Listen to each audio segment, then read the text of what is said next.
Jason Brown runs Ascent Builders, a major home builder in the Denver area.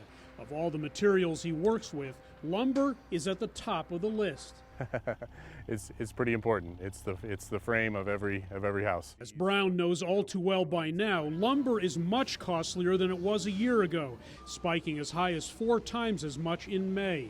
It's always been a cyclical commodity, subject to supply and demand. But last year it didn't do that. It just kept going up and up and up and finally reached a peak the spring of this year. I think it's sort of a perfect storm of a number of different factors. Blame it partly on the pandemic, which prompted a big shift to remote work and a big surge in home remodeling projects and new construction. Wow, we're not going to be stuck at home.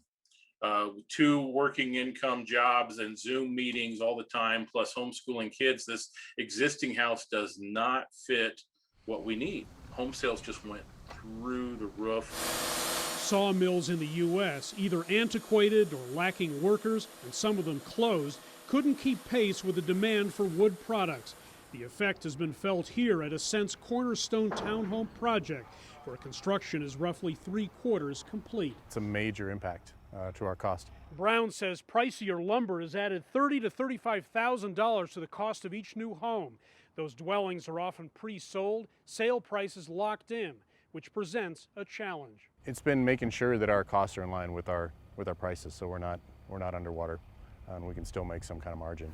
A severe shortage of lumber and other home products, from copper to plumbing materials to lighting fixtures, has driven up prices across the board and placed a ceiling of sorts on what some builders can do. They have a backlog. They have to limit how many they can sell in a neighborhood because they could sell more houses than they could build. Eric Holt of the University of Denver, a veteran of the construction field, says what's going on now, in my lifetime, 30-year career, I've never seen anything like this. Has, his research shows, only occurred once before. A spike like this happened right after the 1917 influenza pandemic. History does repeat.